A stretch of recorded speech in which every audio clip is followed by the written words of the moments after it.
Hari ini kita berdiri di penghujung tahun ke-2025. Jika kita menoleh ke belakang, ke minggu kedua Januari lalu, kita melihat sebuah peta perjalanan ekonomi yang penuh dengan kejutan. Diagram batang yang baru saja kita saksikan bukan sekadar barisan warna dan angka. Ia adalah narasi tentang di mana dunia menaruh kepercayaan dan bagaimana risiko serta imbal hasil. Menari dalam harmoni yang dinamis. Mari kita bedah realitas yang terpampang nyata di hadapan kita. Pertama, fenomena safe haven dan geopolitik. Tahun 2025 akan dikenang sebagai tahun emas. Kenaikan emas sebesar 55,73% adalah anomali yang luar biasa dalam sejarah aset perlindungan nilai. Angka ini berbicara lebih keras dari kata-kata. Ia mencerminkan kekhawatiran global yang membuat investor beralih dari aset kertas menuju nilai intrinsik. Emas bukan lagi sekadar simpanan, melainkan benteng pertahanan utama. Kedua, kejayaan pasar modal domestik. Di tengah gejolak tersebut,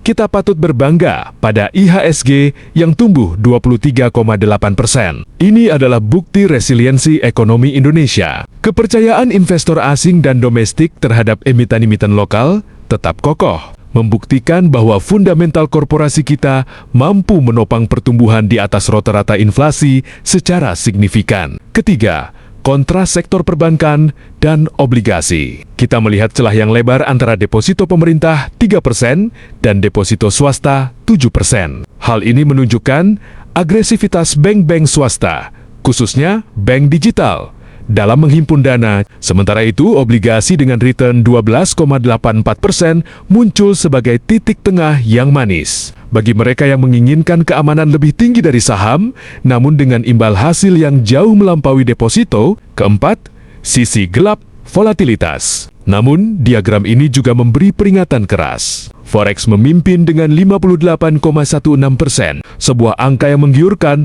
namun berbahaya bagi mereka yang tidak memiliki navigasi risiko yang mumpuni. Di sisi lain, Bitcoin yang terkoreksi minus 5,7% menjadi pengingat bahwa aset digital yang sempat dipuja tahan-tahan sebelumnya ternyata tidak selamanya kebal terhadap siklus jenuh pasar. Data ini mengajarkan kita satu pelajaran berharga. Diversifikasi adalah harga mati. Mereka yang hanya terpaku pada properti dengan kenaikan stabil namun rendah di 2,5% mungkin merindukan pertumbuhan. Namun, mereka yang hanya terpaku pada Bitcoin mungkin merasakan pahitnya penurunan nilai. Tahun 2025, hal ini menunjukkan bahwa pasar tidak pernah tidur dan selalu mencari celah efisiensi. Sebagai investor, tugas kita bukan hanya mengejar warna batang yang paling panjang ke kanan, melainkan memahami risiko di balik setiap angka tersebut. Melihat data performa 2025, kita tidak boleh hanya terpaku pada apa yang sudah terjadi, melainkan harus bersiap untuk apa yang akan datang. Berdasarkan peta kekuatan aset tahun ini, berikut adalah strategi singkat untuk melangkah ke tahun 2026. Pertama, rebalancing. Amankan keuntungan, profit taking. Emas dan forex telah memberikan imbal hasil yang luar biasa di atas 55%. Strategi utama di awal 2026 adalah melakukan profit taking sebagian. Jangan biarkan portofolio Anda terlalu berat di satu sisi. Pindahkan sebagian keuntungan dari aset panas ke instrumen yang lebih stabil.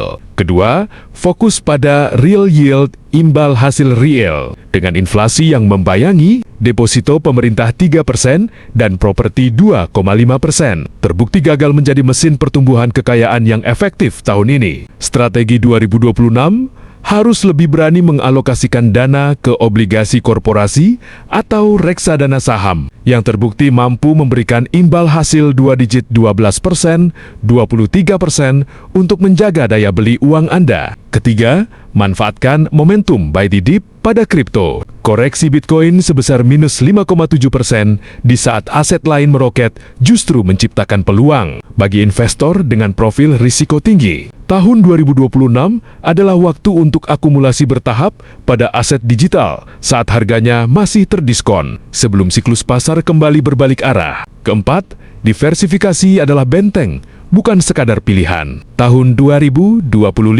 membuktikan bahwa tidak ada aset yang sempurna setiap saat. Strategi terbaik 2026 adalah alokasi aset 40, kurang 30, kurang 20, kurang 10, 40% di instrumen stabil obligasi atau IHSG, 30% di emas sebagai asuransi kekayaan, 20% di kas atau deposito swasta untuk likuiditas, 10% di aset high risk forex atau kripto. Jangan menjadi investor yang reaktif, jadilah investor yang antisipatif. Gunakan keuntungan besar dari emas dan forex tahun ini sebagai modal dasar untuk membangun fondasi yang lebih kokoh dan terdiversifikasi di tahun ke-2026.